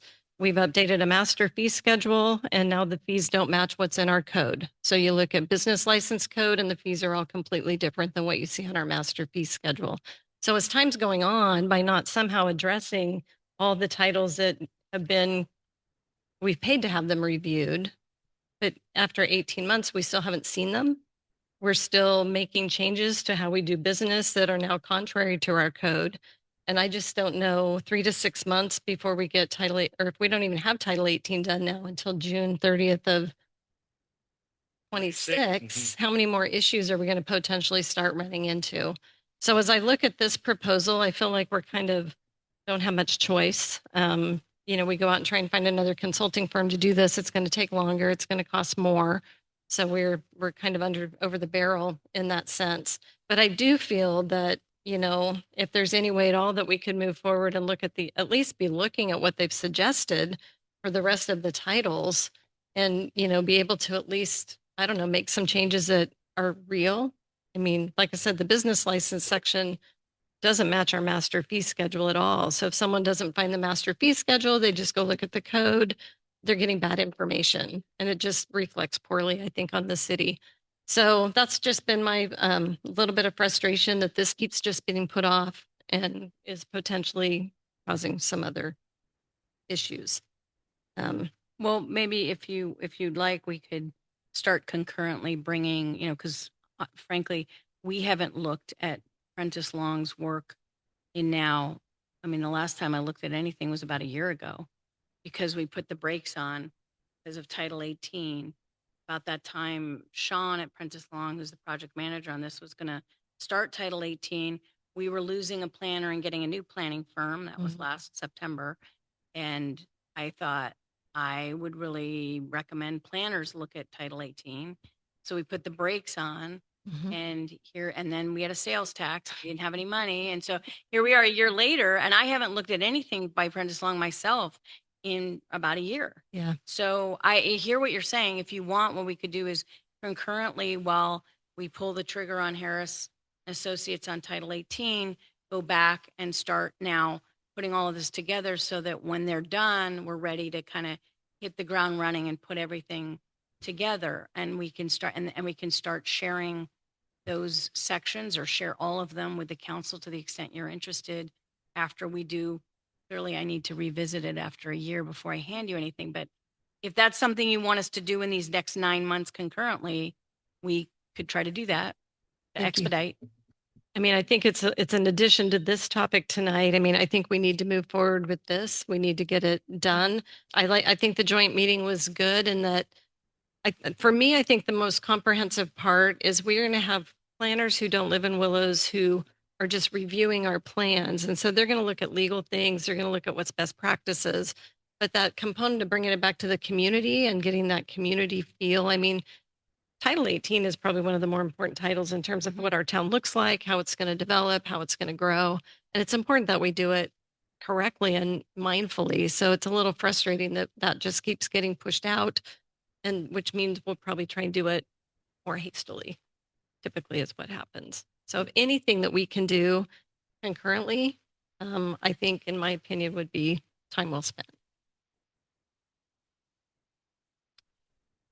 Councilmember Busby, any questions? No questions at this time. I think Lori and Rick kind of covered. Councilmember Hanson? Yeah, thank you, Mr. Mayor.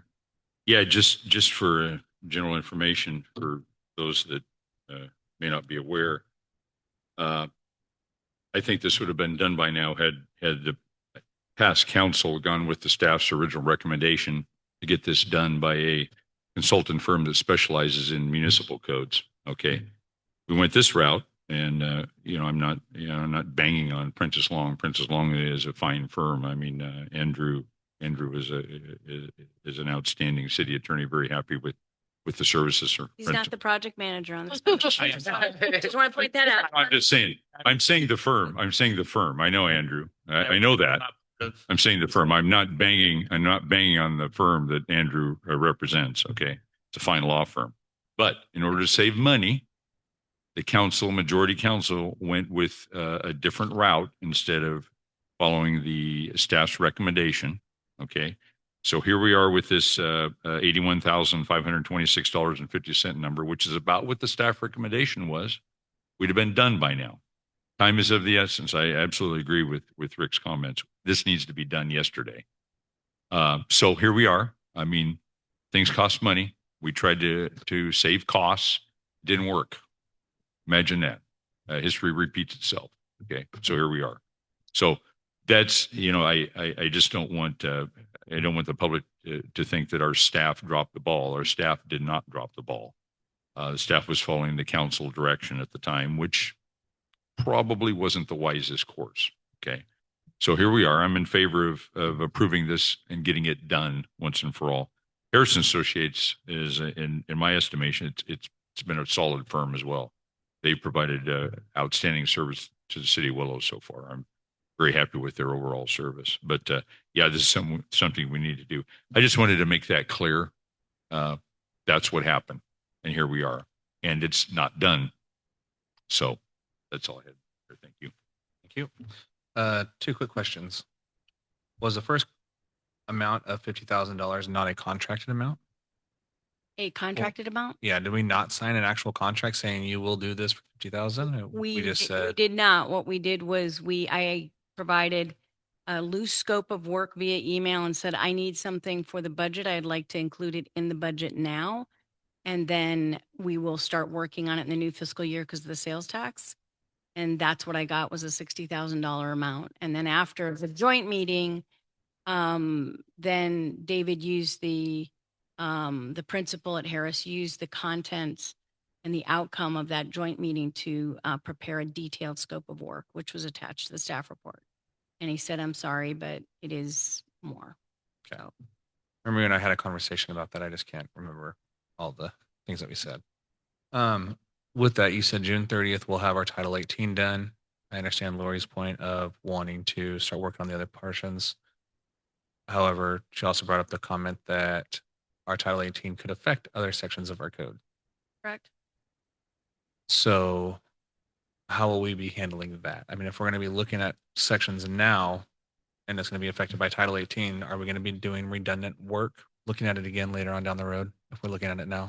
I think that, you know, what I'd like to do, what I would recommend is that we take the refuse collection item from tonight, give it to Sean at Prentice Long, and start revisiting all the sections except Title 18 while Harris works on it, and make sure that that's all dialed in and is consistent.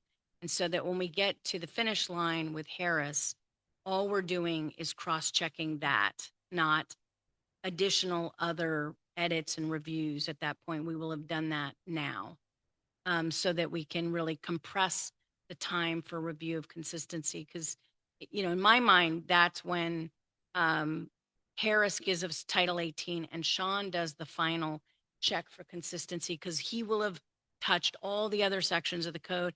He's not looking to edit Title 18. He's looking to make sure because that's, you know, we've got real planners doing that. They're providing their, you know, best practices that we'll review. It's time for Sean to make sure the rest of his code is consistent with Title 18.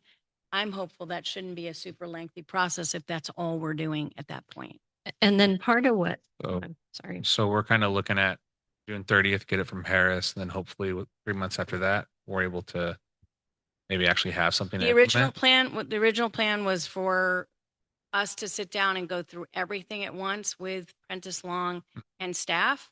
And when we're all on the same page, that will be a painful, long meeting, I'm sure. And then we would do one public meeting to present that draft. We could present it to the council first, get feedback, and then do a public meeting. Or maybe you don't want to do a public meeting anymore. I don't know. But that was like the 2 year ago plan was to do a public meeting and presentation to the public of the new code. So that time has to be built into. So my concern and my question, I guess, kind of is that's coming from this is if we go over all the code now, right? We go through it, the rest of the code. Title 18 comes in. We have to go through it all over again. What is that looking like as far as staff time and potential financial burden on the city, considering that we're already going above and beyond the already approved budget? Because I agree, we need to do this. I'm just concerned that if we start looking at portions now, trying to put the cart before the horse a little bit, right? Are we going to end up setting up ourselves to be doing the same work again? And I understand redundancy sometimes is key, but sometimes it's also not. So I'm just curious if that's a concern or if that's just me. Well, I think that's why I wanted to look at everything except Title 18 and then have the June project being that Prentice Long is just making sure Title 18, that the rest of the code is consistent with Title 18, what's been Okay. drafted, so that Sounds it'll good. go relatively quickly. I think that the length of time where things can stretch out further is how many times does the council want to review it? How many public meetings does the council want to have? I mean, that all takes time to prepare for. So the more of that you want to do, the more we go past June. If it becomes just a staff project and there's only one presentation to the council and we call that the public meeting, you give feedback, we make a few edits and come back one more time for approval, that's a more compressed time than a bunch of public meetings. So that's where I don't know what you want. Well, I like that idea because I'm not a lawyer and I don't know how to write those contracts that they're all working on. So I hire a business attorney and a divorce attorney. not because I wanted, not because I'm able to fill out those documents. And I think what's important is what staff's looking at with Sean is all the other code sections, making sure that things we know have already changed are incorporated in there that have no bearing on Title 8. And that's fine. I just want to make sure that we're not going to be doing some redundant work. I think there's So- things we can do concurrently now. Okay. And I think Sean will tell me the stuff that's like, yeah, that should wait, or Okay. yeah, don't touch that. You seem confident. I believe you. Is there any public comment regarding item 8C? Seeing none, any further discussion? With that, I'll give it to the pleasure of the council. Mr. Mayor, I move to approve item 8C as presented to adopt Harrison Associates revised scope of work to update Title 18 zoning of the city's municipal code, adding an additional $21,526.50 to the original approved scope of work and cost estimate for a total of $81,256.50. I have a first. Is there a second? Could we possibly amend that to say using the RDBG funding with reserves, with the additional coming out of the general fund?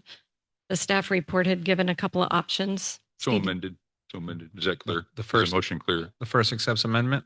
Madam City Clerk, is the motion clear? I got it. I have it. Okay, We- very good. Yeah, it's a friendly amendment of RDBG funds and the remainder coming from the general fund. Very good. Option Could B. we consider a friendly amendment for a delivery date no later than June 30th, 2026? Absolutely. Just for Title 18 though, right? Yes. Because we still have to do the other reconciliation. I would amend my motion to include Vice Mayor Thomas's remarks, request. Is that clear? Yes, it is. Okay, thank you. So our first motion has been amended to include RGB funds and general funds, and with a deadline of June 30th for Title 18. Do I have a second? I'll second the friendly amended motion. I have a second. All in favor signify by saying aye. Aye. All opposed, same sign. Perfect. All right, motion passed 5-0. Okay, next item, 9A. Council correspondence. I did receive, Vice Mayor Thomas, do you have any council correspondence? I have any correspondence? Yes, we have a letter from a constituent who is questioning why there's not a crosswalk in front of the courthouse. Originally, it was mid-block. As I understand it, that was an issue during the remodeling of the courthouse, and that was a issue that Judge Byrd wanted to eliminate, and so it was under his direction that that was eliminated. So I would suggest we redirect this rider to Judge Byrd. Sure thing. Will do. Does council have any other correspondence? I believe we all received the same letter on that one. I do, and I have things to say about it. So I wasn't personally corresponded with. However, my day job did one of my customers at my day job, or a few of my customers at my day job. Council comments, sorry. Copy. Because it wasn't really to the rest of the council. Fair enough. So I know that the mayor has another item, so I I do. just. I do have sorry. another correspondent. It did go along with our item 8B, but it was on an attachment, so it is a correspondent. In regards to Glenn Medical sending out an official letter stating that the closure of Glenn Medical Center campus at 1133 West Sycamore Street, Willis, California, 95988, is scheduled to take effect on October 21st. This decision was made after careful consideration of various factors impacting our operations, including the impending loss of critical access designation. So I did receive that letter stating that they do have an end date for the emergency room. So with that, we will continue on to city council comments. We'll get down to Councilmember Busby. We'll start with Vice Mayor Thomas. The only comment that I have is I understand that the planning commission wants to create an ad hoc committee for the development and oversight of creation of wayfinding signs. While the idea is good, what worries me is leading by committee takes forever to get done. So I would like us to limit that to a very small group at the planning commission and get it done. But that's not on the agenda for me to bring up. But Right. it's when you start to get 2 council members, 2 planning commissioners, 2 people from the general public, you get too many ideas and nothing happens. And we need to get those wayfinding signs done. So I would like us to try to encourage a speedy solution and resolution. I like your effort towards it, but let's find a quick solution and get them done. It's my only comment. Thank you. Councilmember Pride. So I've got a few things tonight. So I did receive an email from Senator Megan Dolly, and this is referring to a survey that's out and due on Friday. And it is looking for rural health transformation. So they're looking from input from entities, from hospital providers, and it's kind of a cool survey in that it's asking what are your highest priorities? Is it, ambulance service? Is it emergency rooms? Is it trauma? So it's very timely. I'd sent it to Marty. I sent it to Chief Monk. Only one person per entity can respond to the survey. So in talking with Chief Monk today, it would, in my mind, make sense that he respond to this and encourage all fire districts to respond, Glenn County fire chiefs to respond. I think the more people that we get, there's, I think, 40 million has been set aside. And this is state of California to look at rural health transformation programs and what the needs are for rural health.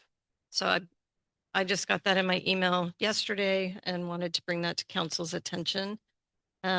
I think you've all been following or hearing about Prop 50, which is the redistricting thing that's going on. I just think that's something that we need to be paying attention to. There are signs out, a lot of work being done by Lamalfa and Gallagher to oppose Prop 50. I attended the LAFCO meeting yesterday morning. Really, the only conversation, we're looking at policies and procedures for LAFCO. Only discussion point was on city alternates and how the city select committee functions and whether we can rotate back and forth every year between Orland and Willows. Legal counsel says they don't think it's legal to put in the procedures that it's rotating in odd or even years, but they're going to work on language. Discussion from the cities that if the Orland rep is gone and Willows is the alternate, that's not really fair representation for Orland, vice versa for Willows. So that was the only conversation at LAFCO. I'm planning to attend on Friday. I thought I'd go ahead and go to a Sacramento Valley Division meeting for Cal Cities just to kind of see what they're doing and talking about. So I'm going to that and going to a North State Leadership Coalition meeting where Doug Lamalfa is speaking on Friday night. And I think that's all I have. Thank you. Councilmember Busby. So I'm going to start with my library board meeting update. We had August 28th, we had a library board meeting, which did happen. Updates from that, Christine has hit the ground running. Is working really hard to get the library organized, cleaned, and getting her bearings of staff and programs and all that kind of stuff. The roof repair has been completed for the most part. Close. Question? Yep. We'll be doing some electrical and putting the panels back together in the upcoming weeks and finishing the inside and then doing the outside work to finish. So yeah, another week or two. Right on. And so as that's nearing the end, discussion happened around what's going to happen with that space. It was originally storage and was kind of cluttered. And that room is going to get cleaned up, cleaned out, and used for programming. September 11 and 12, the Friends of the Willows Library book sale will be happening here. And then finally on the library board, I want to thank Lisa Kennedy for her dedication and her service to the library board. She's going to be taking a step back from the library board to, sounds like she's got some like pretty awesome trips planned with her family this winter, and she's going to do those things. So yeah, wanted to thank Lisa very much for her service to the library board and to the city. I believe she will be staying on the Friends of the Library group, but will no longer be on the board. Moving on to correspondence. Forgive an anecdote.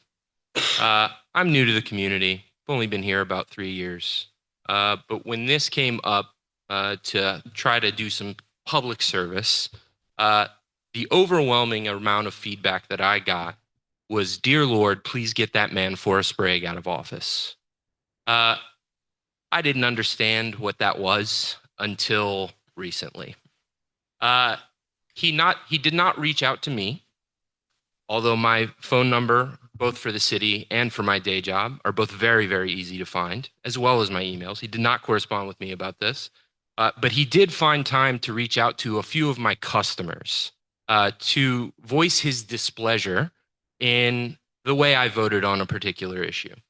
I am extremely, I'd say disappointed, but everything that I know about this person says this is just who he is, so you can't be disappointed with that. The city of Willows should understand the implication of somebody grandstanding for their own self-aggrandizement at the detriment of the financial health of this city. It's disgusting. It is disgusting. And I'm very unhappy about it. My customer was very, very unhappy about it. And the city should be very unhappy about it. Forrest, please keep your opinions to yourself. We know. Thank you.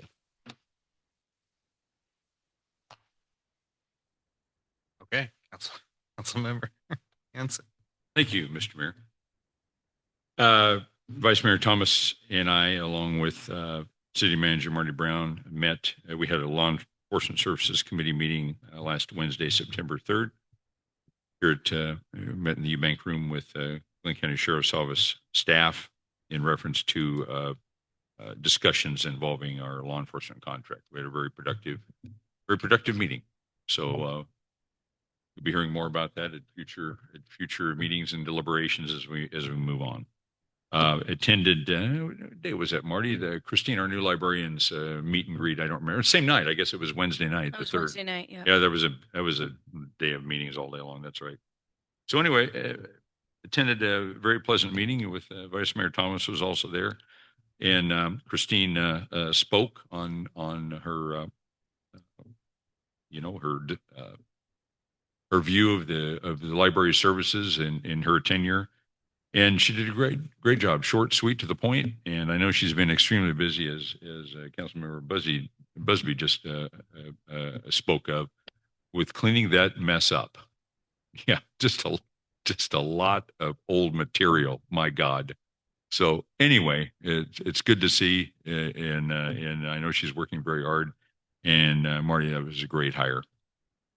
She's doing an awesome job. Just a great addition to our fine City Willows team. So once again, welcome, Christine. And also, Matt, to echo your comments in reference to Lisa Kennedy's service on the library board. She's phenomenal. She's good people. She's done outstanding work for the library and for the City of Willows as a very active, engaged, intelligent board member. So thank you, Lisa, and enjoy life. Enjoy life. Fewer meetings. There you go. With that, I also met, I had the pleasure of meeting our new Public Works part-time employee, William Joe. Yep. Very nice young man. Cesar introduced me to him. We ran across each other accidentally as I was driving by a work site, and he stopped me and introduced me to him briefly. So glad you've got some capable additional help. Back to the Public Works team. They need it very much. And that's all I had. And once again, Chief, excellent work, with everything that you're doing in reference to emergency services in the county of Glenn. Good work. I'm glad we've got you. Hope you stay here until you retire with the City of Willows. We're lucky to have you. So keep up the good work. And once again, I say this, and it's not half-heartedly. I'm very sincere when I say this. I thank the entire City of Willows team. We've got a fantastic team. Do outstanding work, and there's not many of you, but thank you for everything that you do, providing services to the public. Job well done. That's all I had. Thank you, Mr. Mayor. Thank you. I don't have any reports. I did not have any meetings. Couple comments. Library board, Lisa Kennedy was a great person. I am sorry to see her go, but I did serve on it. I've known her for a long time. Can't remember a time where she didn't have a smile on her face and bring one to the people around her. So I'm glad that she's going to go spend some time with her kids and her grandkids. And then the rest of your speech, I completely 100% agree with. And again, thank you all for all you guys' hard work that you do, even when everyone wants to come kicking and screaming. I know it can get tiring. So I do appreciate you guys' hard work with that. With that being said, I will move on to 9C City Manager Report, where maybe we'll hear some wonderful good news. Well, once again, I'm going to hand over my report to Joe, who's going to talk about signs. And not of the times. No, Just just real road time. signs. Yeah, actual .080 metal signs. So you guys recently approved in July spending up to $40,000 on road name signs, the LED stop signs for Road 57 and Tehama. So those have been ordered. They actually shipped out today for the LED signs. We also noticed our sign heights were pretty inconsistent in that zone. So we'll be ordering new Telspar poles for those to get them mounted up. Normally a 10-foot max height with 7 feet to the bottom of the stop is the standard. So we also got quotes in, or starting to get quotes in for our road name signs. That quote will be due Thursday by 3 o'clock. But the two quotes that we have received are within budgets, right around what we thought it was going to be. So that is good news. And Those are literally street signs. right? street They're name like- signs. Yep. So Like Pacific Avenue, for example. What do they look like? What colors are we going with? So green is the standard color. I know we didn't get too fancy with it. We actually went pretty close to our standard spec, which most of the signs aren't. It's a green back reflective. You can vary from it if you so choose, but that's kind of the Caltrans standard spec. And then we've got a white thicker border around the edge of it. So they will be a little more friendly design. Most of them right now are just green to the edges with the name straight across. So I believe there'll be 4-inch letters with kind of the 2-inch street piece of it. And then on Wood Street, we did go a little larger and requested, I believe, 6-inch lettering on a bigger sign to make them a little, Tehama and Wood Street in our 35-mile-an-hour zones. We requested larger font size for those to make them stand out a little bit more. Yeah, and our LED stop signs, we had budgeted 8,000. They came in at about 6,300. So that was good. So hoping to have a little extra cash. Mayor Hudson had mentioned looking into some of the speed limit flashing 35 zones, and Council Member Hanson had mentioned looking at replacing some of the historic signs, historic 99 signs downtown. And we got some pretty beat up 35-mile-an-hour signs coming in Tehama and some other things like that. So we'll definitely look to prioritize those and see what we can do with the electronic controls coming in on 99, and also replace those historic signs, which the historic signs and those smaller ones should be relatively cheap. And as mentioned by Council Member Thomas, the wayfinding sign, we received direction to form an ad hoc committee and come back with designs. What we can do is present this item to council coming up and have some good mock-ups. We did get good directions from the Planning Commission, as well as things that they liked out of our four. So we can kind of bring that forward with options for you guys to decide if you want to appoint anybody to the ad hoc committee. I think Planning Commission gave us good direction on what their thoughts were on the 3 or 4 signs we provided. So we'll bring an item forward for that as well. I don't have pricing on that yet because it's going to depend on design for it. So that's what I got on signs. So so staff's just going to bring forward the suggestions of the planning commission to council and not look or talk about a committee at that time. Go ahead. I'll jump in real quick. What we were going to do was bring forward both what we heard from feedback from the planning commission on their thoughts and ideas on the sign, and one option, another option, the ad hoc committee, and then perhaps a third option from staff. Because I have to say, like Vice Mayor Thomas, people are busy, designed by committee. We did that with the street banners last time, and the Planning Commission and the former Chair Hill was involved, but it was a challenge to get to the finish line. It was a really drawn out process. I think they're great designs, but in the end, it really was one person on the Planning Commission who kind of was the driving force, who's not here anymore. So I think, it's good to give you 2 or 3 options, and then you decide how you want to proceed. I would just recommend that as those get drafted, that the planning commission gets sent those for their review prior. Just emailed to them so they have the courtesy of seeing if their comments and stuff were followed. I don't have an issue with that whatsoever. I think it's just sending. Those, yeah. What's that? We record, don't we? For what? The Planning Commission meeting? Commission? Oh, yeah. No, I've got all the So we notes could on just everything. use the transcripts, and we. But I can have- send them to make I sure. just meant the final mock-ups, that when you get the final mock-ups done to bring to council, that the planning commission is also seeing they were those as thinking. well. Yeah, Right, yeah, get got them it. out to them. Okay, yeah. Verify that Right. we've. Right. They gave comments, and then to never see it again before it comes to us just seems like it would be bypassing them. Yep. that sounds good to me. And I don't want to be trying to interpret artistic anything. I have Mm-mm. Carlene for that on my side over here. That is my design. So I we think would Joe and I continue are to part of mess- the stick figure club. Yeah, when it comes to our exactly. No, drawings.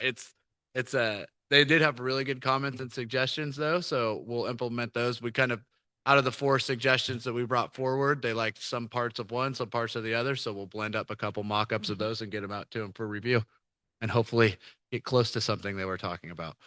Sounds good. Perfect. I didn't know that there was mock-ups or approvals, so that's exciting to hear. Oh, you can You yeah, can read. I don't know. I don't know. You're the sole representative here tonight, for planning commissions. That's why we're looking at you. Well, so that's exciting that you guys had input and you made some suggestions and recommendations. That's excellent. Yeah, it went really We're really really happy well. to hear that. I did not know that it happened.